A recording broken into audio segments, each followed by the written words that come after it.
Hello guys, ito bumili ako ng ulam. Papaluto ko na lang sa anak ko para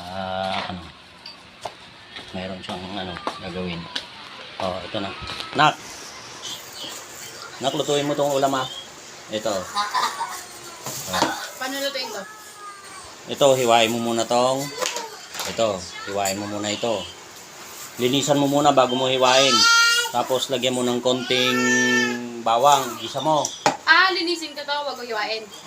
Linisin mo, tanga-tanga. Linisin mo muna to bago mo hiwain, may bawang doon konti. Lutuin mo, igisa mo. Lutuin mo ay anuhin mo to, hiwain mo to ng maliliit. Ito, hiwain niya daw ng maliliit, hiwain niya ng maliliit ito para dumami. Lagyan mo ng konting sabaw. Pagkatapos, pagka may sabaw-sabaw na konti, pakuluin mo para maluto to lahat.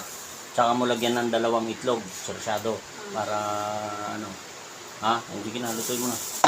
Ikaw magluluto? Ikaw siyempre, ikaw magluluto sa'yo. Sinasabi ko nga sa'yo kaya nga sinasabi ko sa'yo. Pambihira naman talaga ako. Ako na nga bumili, ako pa magluluto. Sige na.